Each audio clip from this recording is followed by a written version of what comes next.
گوادر کا موجودہ شہر ایک چھوٹا سا شہر ہے جس کی آبادی 1 لاکھ پر مشتمل ہے۔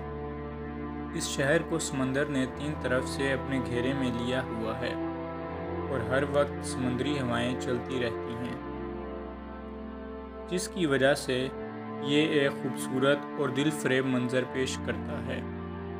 ویسے بھی گوادر کے معنی ہوا کا دروازہ ہے۔ گہرے سمندر کے علاوہ شہر کے ارد گرد مٹی کی بلند بالا چٹانیں موجود ہیں۔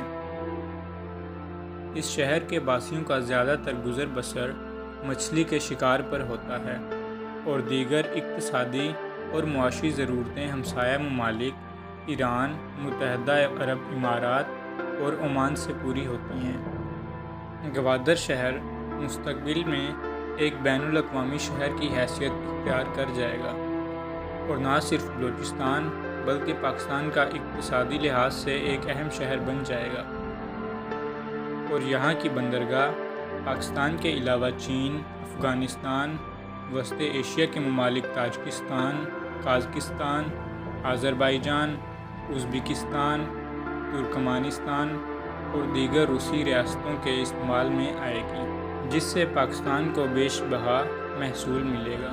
فیلڈ مارشل ایوب خان کے دور میں ہی گوادر میں جدید بندرگاہ بنانے کا منصوبہ بن گیا تھا، مگر فنڈ کی کمی اور دیگر ملکی اور بین الاقوامی معاملات اور سیاسی مصلحتوں کی وجہ سے اس کی تعمیر کا کام شروع نہ ہو سکا۔ مگر جب امریکہ نے طالبان حکومت کے خاتمے کے لیے افغانستان پر حملہ کیا تو اس کے بعد ابھی 4 ماہ بھی نہیں گزرے تھے کہ پاکستان اور چین نے مل کر گوادر میں 21ویں صدی کی ضرورتوں کے مطابق بندرگاہ بنانی شروع کر دی۔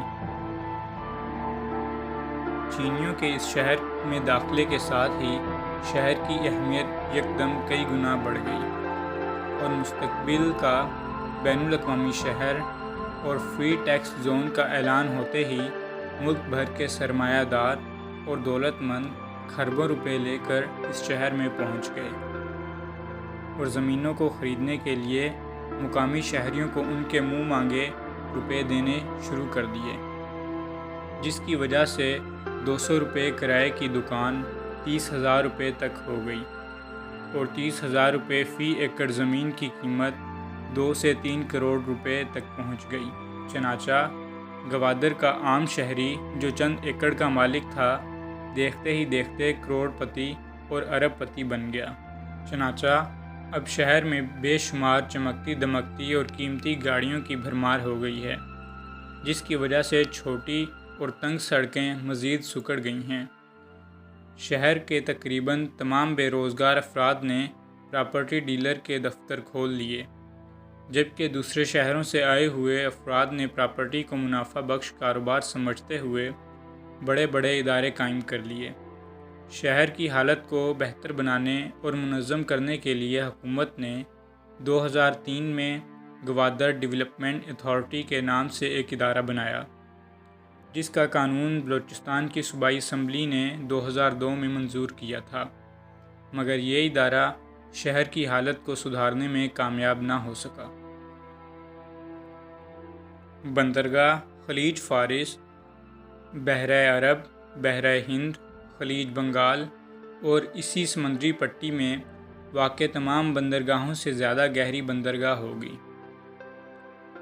اور اس میں بڑے بڑے کارگو بحری جہاز بآسانی لنگر انداز ہو سکیں گے، جن میں 2.5 لاکھ ٹن وزنی جہاز تک شامل ہیں۔ اس بندرگاہ کے ذریعے نہ صرف پاکستان بلکہ افغانستان، چین اور وسط ایشیا کی تمام ریاستوں کی تجارت ہوگی۔ بندرگاہ کی گہرائی 14.5 میٹر ہوگی۔ یہ ایک بڑی، وسیع اور محفوظ بندرگاہ ہے۔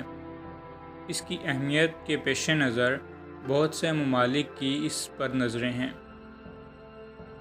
بندرگاہ کا ایک فیز مکمل ہو چکا ہے، جس میں 3 برتھ اور 1 ریمپ شامل ہے۔